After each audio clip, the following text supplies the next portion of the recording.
On this week's episode, I'm joined by Chris Barton, originally from the UK, living in Portugal for more than 25 years, and the CEO of the British Portuguese Chamber of Commerce.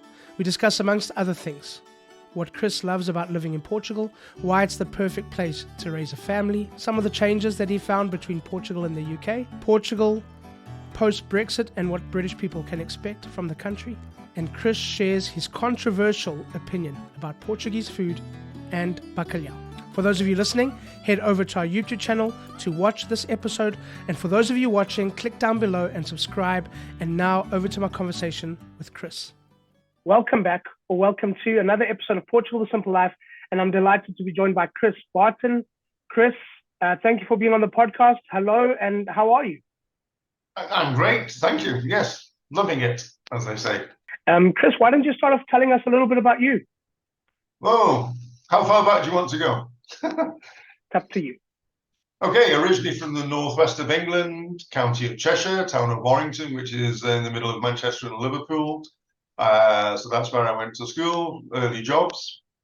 Started off with British Nuclear Fuels, which is one of the biggest employers in town. And then for some strange reason, I got into specialist exotic metals, primarily for the petrochemical industry. So I went down to London, became a steel trader, then had stints in New York working in metal commodities, did a year and a half in Saudi Arabia. Then after that, did a year or so backpacking through the Caribbean and Brazil, through the Amazon.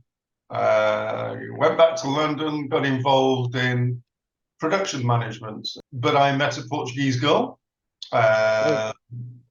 living in London. A few years later, well, we got married, then we had a baby.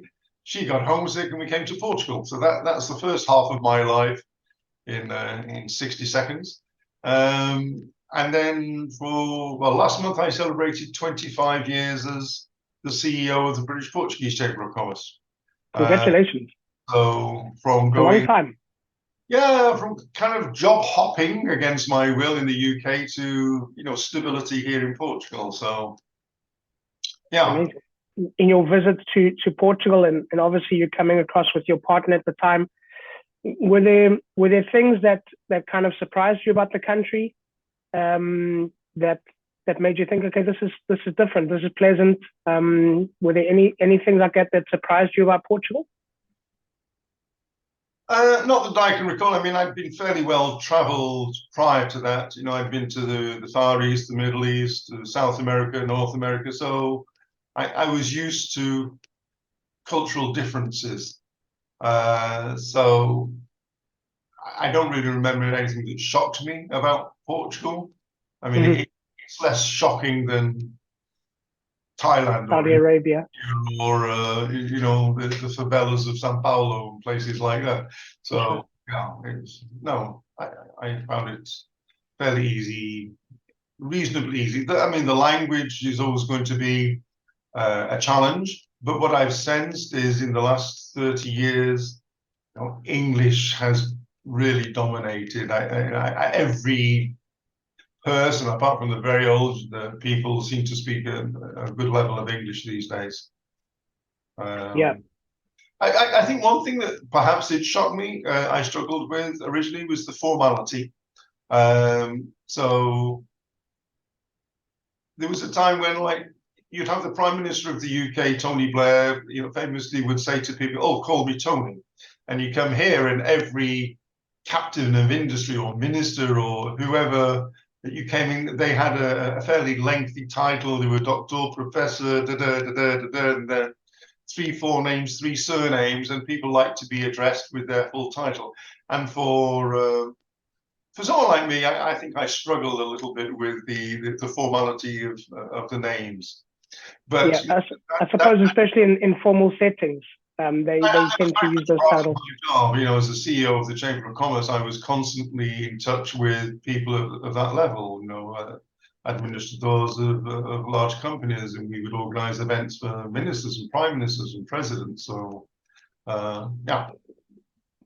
Yeah, I'm a doctor apparently in Portugal. I didn't know this when I arrived, because my measly degree makes me a doctor of something. I don't know what, but I've never insisted. You mentioned, it was a similar situation for me. I mean, we're talking different sort of time frames. But I understand what you're saying, that you get to a point in your life where some things take priority over others, and you value certain things. And Portugal kind of ticked a couple of boxes for you in terms of those priorities that you had. I mean, do you want to just elaborate a little bit on that? You mentioned the tranquility and the pace of life. I really feel that Portugal is a terrific country to raise a family. And when kids go through the school system, they come out wonderful people. I think the moral code in Portugal is remarkable. I think generally the Portuguese are rather famous for being friendly towards foreigners, to tourists, to estrangeiros. I think in other countries there's a fear, more of a fear of foreigners, taking your jobs. Whereas I think in Portugal, generally, and there will always be exceptions, there's a feeling that foreigners contribute financially and in many other ways to the culture of Portugal. So long may that be. Tell us a little bit about the work that you've been doing with the Chamber. Congratulations on 25 years. It's an amazing run. But tell us a little bit about what you do and the general work of the Chamber for those that don't know. Okay, well, the full title of the Chamber is British Portuguese Chamber of Commerce. So it's kind of self-explanatory. What we do is it's kind of four main pillars. We promote British exports to Portugal. We promote Portuguese exports to the UK and investments in both countries. So you have, like, the British Embassy will do two of those. They promote British exports and investments in the UK, and ISEF and the Portuguese government will promote Portuguese exports and investment in Portugal. But we kind of do all four of those. That's the core business. The last time before COVID we went was 2018. And people are coming and asking about the normal things, houses and property and these kind of things. The last time, which was last year, post-COVID, post-Brexit, the questions were completely different. It was all about, can I travel? Do I need a visa? What are the tax implications now that these are all now questions about, can I just come into the country?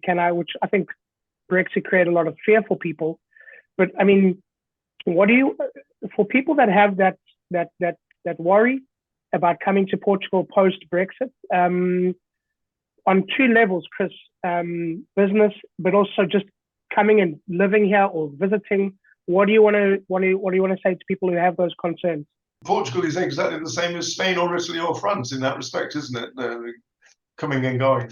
So the UK has brought the Brexit situation upon themselves. And what I would say is, I think most Portuguese people regret it as well, because they like the freedom of people coming and going and visiting them whenever they come. And it's a little bit sad that the UK is now regarded as a third country. How about the food? Do you like the Portuguese food? Is anyone listening?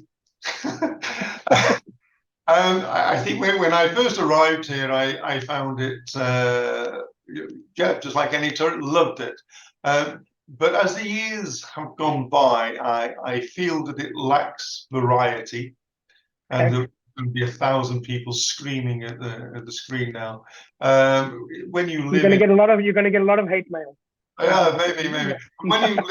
When you live in a place like London and you have every national dish, the UK is not famous for British food, but it is famous for the variety of foreign food. So to be able to go from Thai to African to any Indian, yeah. And I kind of miss that, is the variety of foreign dishes. When I first arrived in Portugal, I don't think there was any such thing as sushi, and now it's kind of everywhere. So I hope the same thing happens to Thai and some of those other dishes.